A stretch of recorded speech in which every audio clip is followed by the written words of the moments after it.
Olá, queridos e queridas. Sou o professor Alexandre, de Geografia. Sejam bem-vindos ao nosso pré-ENEM de cada dia. Hoje, nós vamos falar de um assunto que é bastante recorrente no ENEM, que é o assunto América Latina. A gente já começa colocando na tela para vocês alguns quesitos que são relevantes no estudo dessa matéria. Nós temos aí na nossa tela dois mapas, né? O primeiro está relacionado à regionalização física do nosso continente americano. Por que regionalização física? Primeiro a gente precisa saber o que é regionalizar. Quando a gente regionaliza, a gente agrupa espaços em relação às suas características semelhantes e levando em consideração alguns critérios. Nesse mapa aí da tela, nós estamos mostrando o nosso continente americano na sua regionalização mais conhecida, que é aquela que é relacionada aos critérios físicos, geográficos, de acordo com a sua posição no planeta Terra. Ali em cima nós temos a América do Norte, né, da qual fazem parte Estados Unidos, Canadá e México. Logo ao centro nós temos a América Central e abaixo da América Central nós temos a América do Sul. Como eu disse e repito, essa regionalização é a mais conhecida e a mais utilizada nos livros didáticos, e ela está relacionada aos critérios físicos geográficos do nosso continente americano. A América Latina, ela é um outro tipo de regionalização baseada em um outro critério. O critério relacionado à América Latina é o critério de colonização e de idiomas. Quando a gente fala em América Latina, nós estamos falando, inclusive ela tem esse nome, América Latina, porque ela é composta por países que falam os idiomas que são derivados do latim. No caso, português e espanhol, e também francês. Como está mostrando aí na nossa tela, olha aí o mapinha da América Latina como é diferente. Né? O que é que a gente pode diferenciar em relação ao mapa anterior do critério geográfico? Se você prestar atenção, o México, nesse mapa da América Latina, no mapa anterior ele fazia parte da América do Norte, não é verdade? Nesse mapa que está aparecendo na tela, ele já faz parte da América Latina. Por quê? Porque ele é o único país no critério geográfico, né, da América do Norte que fala o idioma espanhol. No caso, no Canadá fala-se francês e inglês, e nos Estados Unidos se fala inglês. No México se fala espanhol. Por isso que ele faz parte da América Latina. Quando a gente está ensinando isso em sala de aula, a gente costuma dizer América Latina é do México para baixo, né? Que são os países que falam português e espanhol. Em questões geográficas, é interessante a gente entender a diferenciação entre essas duas regionalizações, tá? América anglo-saxônica e América Latina. Regionalização baseada em critérios de idioma e colonização. América do Norte, Central e do Sul, como eu já disse, critérios físicos, tá? É importante a gente entender também, em termos geográficos, que dentro dessas regionalizações existem as sub-regionalizações, né? Que é interessante a gente estar a par delas para que a gente se inteire, né, em questões relacionadas a elas no próprio Enem. Dentro da América Latina existem as subdivisões. Quais são elas? A gente vai já falar sobre elas. América Latina versus anglo-saxônica, né? Como eu falei anteriormente. A América anglo-saxônica, dentro dos critérios de idioma e colonização, existem diferenças básicas entre ela e a América Latina. A América anglo-saxônica, por exemplo, foi colonizada em um tipo de colonização de povoamento, onde todos os recursos estavam inseridos para o desenvolvimento do local, né? No caso, Estados Unidos e Canadá.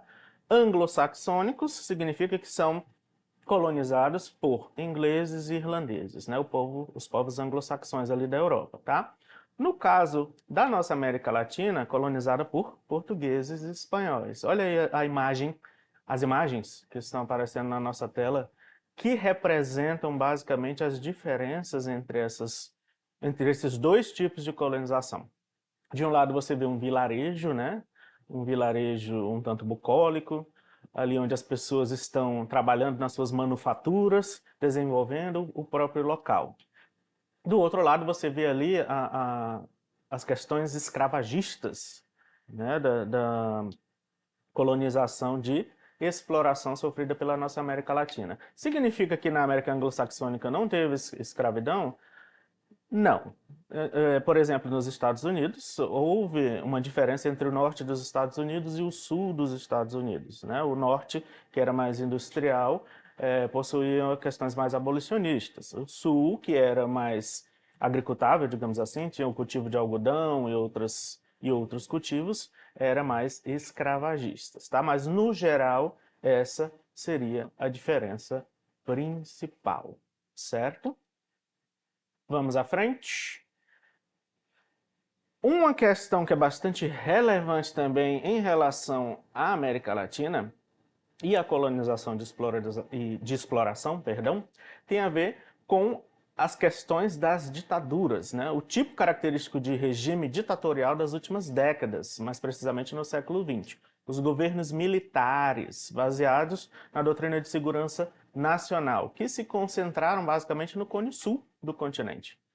No golpe militar de 64 no Brasil, por exemplo, né, esse ciclo de ditaduras militares disseminou-se pela região. Chegando na Bolívia, em 64, por exemplo, na Argentina, em 66, e depois em 76 no Chile e também no Uruguai. Como características comuns, esses regimes impuseram a militarização do Estado, com as forças armadas, resumindo o papel dos dirigentes políticos e agentes de repressão ao comunismo. De que época nós estamos falando? Nós estamos falando basicamente ali da época da Guerra Fria, né, onde existia a bipolaridade mundial, onde o socialismo era representado pela antiga União Soviética e o capitalismo era representado pelos Estados Unidos, que fazia de tudo para reprimir quaisquer ações que fossem consideradas socialistas ou comunistas, tá? Isso é bastante recorrente também nos Enems. Aí nós temos a imagem aí, o Memorial da América Latina, e temos também uma dica de leitura para vocês aí, um livro que ele não cai, ele despenca no Enem, né? Nos últimos Enems sempre tem questões relacionadas a esta bibliografia, que é As Veias Abertas da América Latina, de Eduardo Galeano, que é um escritor uruguaio, né? Nós temos aí ao lado da imagem do livro o Memorial da América Latina, como eu falei, que foi, digamos assim, feito pelo arquiteto Oscar Niemeyer. Prestem atenção aí nessa escultura do Memorial da América Latina, né? É uma mão que representa, temos aí o mapa da América Latina saindo da mão em forma de sangue, não é? Esse mapa, segundo o próprio Oscar Niemeyer, né, ele representa o quê? As veias, ele pode ser correlacionado às veias da América Latina no sentido de que ele representa a luta dos povos latinos por justiça, né, por liberdade, por justiça social em geral, tá? Esse monumento e esse memorial possui um acervo muito interessante a respeito da história da América Latina, a respeito daquilo que a gente tem falado sobre colonização de exploração, tanto antes pelos europeus, né, quando chegaram aqui, como depois também na questão das ditaduras militares, tá? Então fica aí a dica da bibliografia para leitura. Leiam, se informem. Não existe ciências humanas sem leitura. Eu costumo sempre dizer isso, certo? Eu dizia anteriormente que existem dentro da América Latina, em termos geográficos, subdivisões, não é verdade? Essas subdivisões são caracterizadas pela posição geográfica dos países, né, que estão dentro da América Latina. Ou seja, nós temos uma divisão maior, América Latina e Anglo-Saxônica, e dentro da América Latina nós temos as subdivisões regionais que nós vamos falar sobre elas agora, certo? Dentro dessas subdivisões, né, dessa subregionalização, digamos assim, o México fica sozinho. Por que o México fica sozinho? Como eu disse para vocês anteriormente, o México é o único país da América do Norte que fala-se o espanhol, né? E que obteve, né, digamos assim, sofreu a chamada colonização de exploração. O México é um país que fica ali próximo aos Estados Unidos e ele possui uma economia bastante diversificada, né? As questões do petróleo ali no Golfo do México, como é mostrado aí no nosso mapinha da tela, né? Possui uma economia também baseada no setor primário. Basicamente, na América Latina, a maioria dos países possuem uma economia baseada no setor primário. Os países mais industrializados, no caso, são três: Brasil, México e Argentina, tá? Mas em todos os momentos a gente vai passar por essa economia primária apresentando as características econômicas de cada uma das sub-regiões, porque elas são basicamente norteadas ou pela agricultura, ou pela mineração, ou pelos dois juntos, enfim, certo? Logo abaixo nós temos a América Central, que é dividida em duas situações: a América Central Istmica e a América Central Insular. O que é que significa a palavra istmica, professor? Istmica vem de istmo. O que é um istmo? É uma porção de terra que liga uma grande outra porção de terra a uma outra porção de terra. Será que eu me fiz entender? Vamos lá. É uma pequena porção de terra que liga um bloco maior de terra a um outro bloco maior de terra. Se a gente parar aí para dar uma olhada na tela, a gente percebe que a América Istmica, é essa pequena porção de terra aí que liga a América do Sul e a América do Norte, né? Que são duas grandes porções. E essa América Central, chamada América Central, ela possui também aí do lado, se você der uma olhadinha, prestar atenção, as ilhas, né? Que é a chamada América Central Insular. A palavra insular vem o quê? Vem de ilhas, de arquipélagos, né? Então, o que a gente pode dizer que a América Central é subdividida geograficamente em um istmo, perdão, e várias ilhas, ou seja, América Central Istmica e Insular. Como eu já falei anteriormente, a economia desses países aí próximos ao Mar do Caribe é basicamente também relacionada ao setor primário. Mineração, por exemplo, os países aí do Istmo, como Honduras, Nicarágua, Costa Rica, etc., são países muito voltados para o turismo e também para a mineração e também para a exportação de frutas tropicais. Quando a gente fala de Caribe, né, vem o quê? Praias paradisíacas, não é verdade? O Caribe é um mar e alguns territórios que estão próximos a esse mar, tá? Por favor, tem gente que pensa que o Caribe é um país. Não cometam esse erro. O Caribe não é um país, é uma região da América Central, do Mar do Caribe, que possui alguns territórios à sua volta, certo? Passando adiante, a gente se volta para a chamada América Andina. O que é que a palavra andina remete a vocês, pessoal de casa? Andina vem de quê? Dos Andes, na verdade, a principal formação de relevo do nosso continente americano, que é a Cordilheira dos Andes. Como é que a gente pode definir então a América Andina, pessoal? São os países que estão mais próximos da Cordilheira dos Andes, sendo eles Venezuela, Colômbia, Equador, Peru, Bolívia e Chile.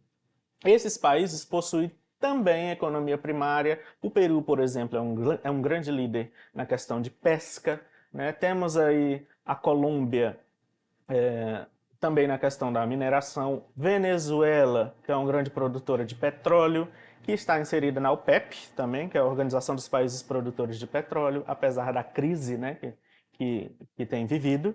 Enfim, a economia desses países é bastante voltada para o setor do extrativismo, tá?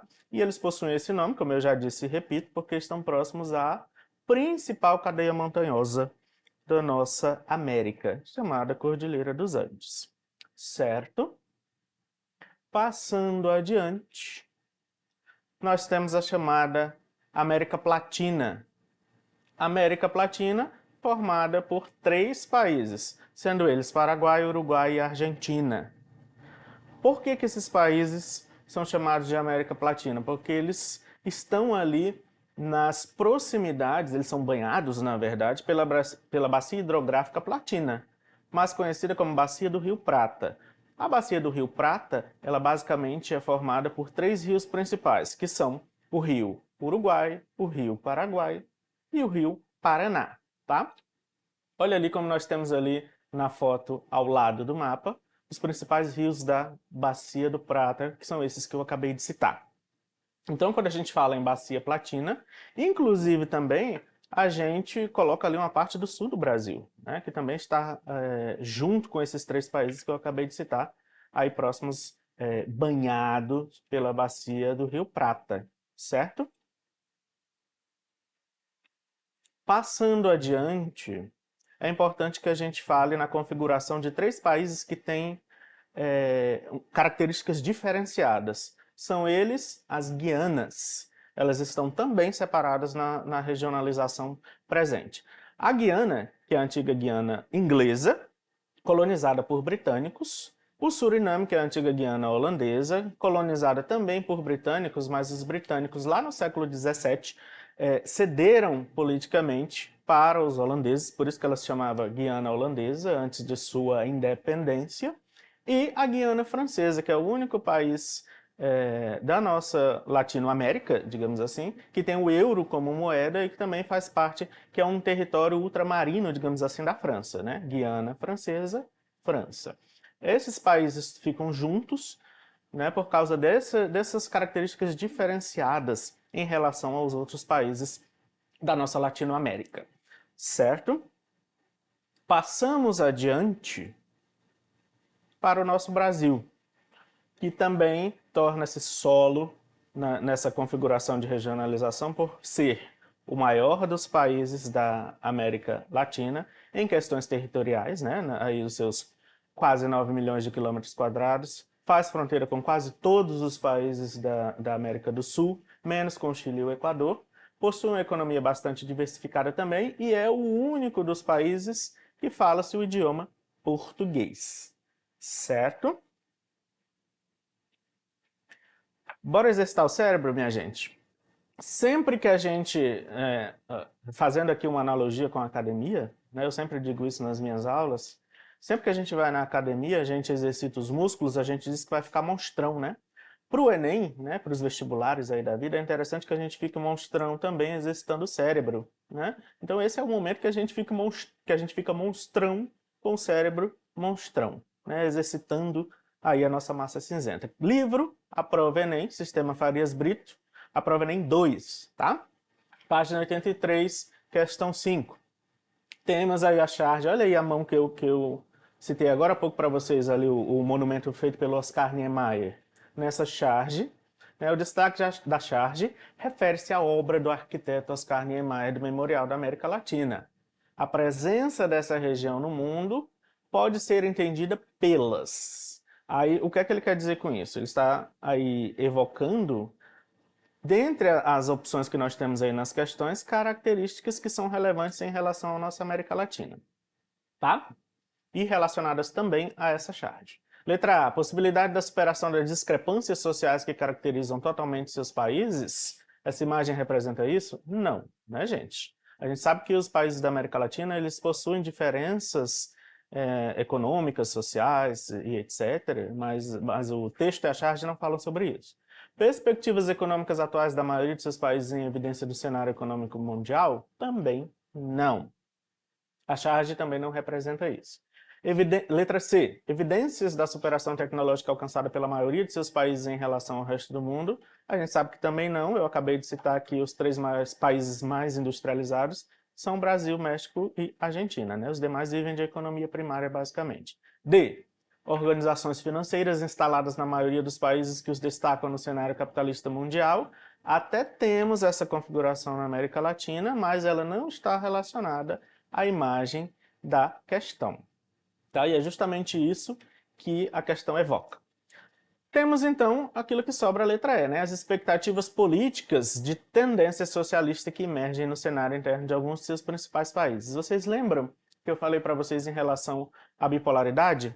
Pois é, essa imagem aí representa a questão dos etnocídios e das perseguições, né, sofridas tanto na colonização europeia quanto na época das ditaduras. Então nós temos aí, enquanto gabarito, a letra E da questão, certo? E por hoje é só. Eu espero que o nosso tempo tenha sido proveitoso. Estudem, fiquem monstrando o cérebro, resolvam itens e a gente se vê nas próximas aulas.